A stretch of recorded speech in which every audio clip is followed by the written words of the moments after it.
के नाम की स्तुति हो। एक और बार सुबह प्रभात मनन में हम एक साथ आने के लिए परमेश्वर ने एक अवसर हमारे जीवन में दिया है, इसलिए हम धन्यवाद करता हूँ। पिछले 35 एपिसोड में हम उत्पत्ति की किताब पहला अध्याय से लेकर 5वें अध्याय तक हमने देखा है, परंतु जो आज हम 6वें अध्याय में प्रवेश करेंगे, 6वें अध्याय में उससे बहुत अलग रीति से दुनिया चले जा रहा है, ये बात को हम देख सकता है। 6वें पद में मनुष्य जाति का दुष्टता से भरा हुआ एक मनुष्य को, लोगों को हम देख सकता है। मनुष्य का पॉपुलेशन बढ़ते गया है, ये बात को भी हम इधर देख सकता है। एक अलग से हम देख सकता है कि अभी हमने देखा था कि खानों को इस पृथ्वी से परमेश्वर ने हटा दिया है, स्वर्ग में लेके गया। उसके बाद ये दुष्टता भरा हुआ दुनिया में बहुत दुष्टता आ रहा है, परमेश्वर का क्रोध आ रहा है, ये बात को हम देख सकता है। इसी से भी हम सीख सकता है कि जब कलीसिया को प्रभु यीशु मसीह ने इस दुनिया से लेके चले जाएगा, उसके बाद प्रकाशित वाक्य 6वें अध्याय से आगे हम पढ़ेंगे तो कितना तकलीफ और परेशानी इस दुनिया के ऊपर आ रहा है, ये बात ऐसी उसी को दृष्टांत दे रहा है। इधर हम देख सकता है कि 6वें अध्याय का पहले पद में, फिर जब मनुष्य भूमि के ऊपर बहुत बढ़ने लग गया, मनुष्य जाति बढ़ते गया और उनके बेटियों उत्पन्न हुई, तब परमेश्वर का पुत्रों ने मनुष्य की पुत्रियों को देखा कि वो सुंदर है और उन्होंने जिसके चाहा उसने विवाह कर लिया है। इधर हम देख सकते हैं कि इसके बारे में बहुत बार अभिप्राय है, अलग अलग टीचिंग है, उसी में मैं नहीं जाना चाहता है, परंतु ये मनुष्य परमेश्वर का पुत्र हमारा ईश्वरता को, दैवत्व को दिखाता है, डिविनिटी को दिखाता है, हमारा आत्मिक जीवन को दिखाता है, परंतु वो मनुष्य का पुत्र है, वो इस दुनिया को दिखाता है, इसमें से हम देख सकता है कि वो भी मनुष्य का परमेश्वर का पुत्र मनुष्य का पुत्री को सुंदर देखा है। हम इस दुनिया में आत्मिक रीति से परमेश्वर ने उनका संतान हमको बनाया है, परंतु हम कभी भी दुनिया के साथ मेल मिलाप ना करना है, ये परमेश्वर हमसे चाहता है।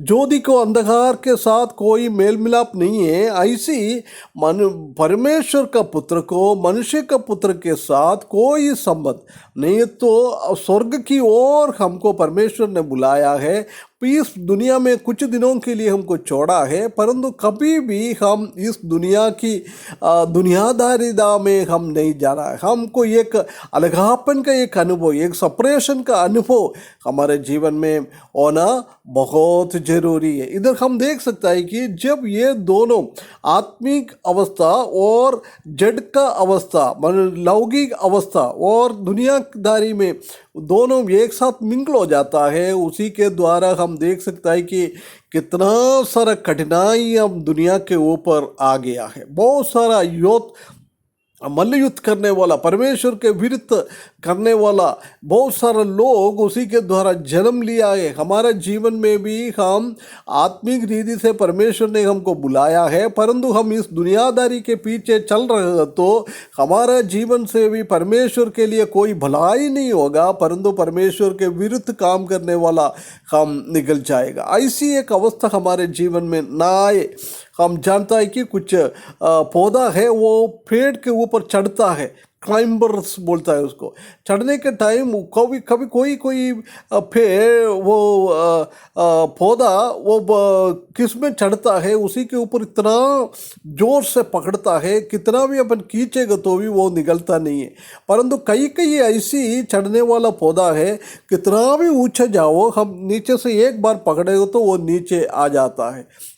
ये हम देख सकता है कि हमारा दुनिया में आत्मिक जीवन में हम जीने के टाइम वो पेड़ के जैसी है, वो सिर्फ चढ़ने के लिए यूज़ करता है, उसी में कोई टच नहीं है। परंतु दूसरा हम देख सकता है कि वो चढ़ता भी है, वो वृक्ष की पेड़ों की शाखाओं में वो इतना जोर से पकड़ता है। हम ऐसी एक हालत हमारा ना होए, हम परमेश्वर की संतानें हमेशा हम वो समझकर इस दुनियादारी के पीछे, दुनिया से हम एक अलग होकर एक सेपरेशन हमारे जीवन में आकर हमारा जीवन बिताना बहुत ज़रूरी है, नहीं तो हमारा जीवन बहुत खराब हो जाएगा। उधर तीसरा पद में प्रभु परमेश्वर खुद ही बोलता है, मेरा आत्मा मनुष्य से